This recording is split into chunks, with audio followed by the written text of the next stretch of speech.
The insurance company accused me of staging my own burglary. Their own investigator proved them wrong. The first person who called me a liar worked for my insurance company. Me, 39M, had just gotten home from a week-long vacation with my wife and kids. The moment I opened the garage door, I knew something was wrong. My tool cabinets were open. Drawers had been dumped onto the floor. Thousands of dollars worth of tools were gone. Not televisions, not jewelry, not electronics, just tools. Professional woodworking equipment I'd spent nearly 15 years collecting. I called the police immediately. The responding officer documented everything and filed a report. A few days later, I submitted my insurance claim. That's when things took a turn. The adjuster asked a lot of questions that felt strange. Why hadn't my neighbors seen anything? Why were only expensive tools missing? How did the burglars know exactly where everything was? Then came the question that really bothered me. Are you sure you didn't sell these tools yourself?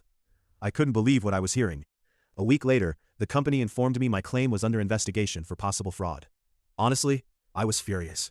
I wasn't just dealing with a burglary anymore. Now I had to prove I hadn't staged it. The insurance company hired an independent investigator. At first, I assumed he was there to find reasons to deny my claim. Instead, he asked to see the garage. He spent nearly an hour examining the side door. He took dozens of photographs, measured scratches around the lock, collected impressions. Before leaving, he said something unexpected. I've seen this before. The real twist came a month later. The investigator contacted local detectives after noticing an unusual pattern.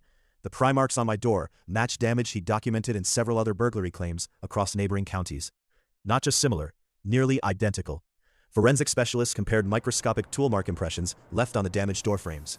They concluded the same specialized pry tool had likely been used at multiple burglary scenes. Investigators also noticed something else. Every victim had reported losing professional-grade tools, nothing else. The task force expanded the investigation across county lines. Eventually, surveillance footage from a storage facility captured several suspects unloading large quantities of stolen equipment. Search warrants recovered hundreds of stolen tools, mine included. Some still had my name engraved on them. Police ultimately arrested 4 people connected to an organized burglary ring that specifically targeted contractors, mechanics, and hobby woodworkers. After the arrests, the insurance company called me. The same adjuster who'd questioned my claim apologized. He admitted the evidence now clearly showed I had been one of many victims. The claim was approved in full. A few weeks later, I met the independent investigator while recovering my tools from the evidence warehouse.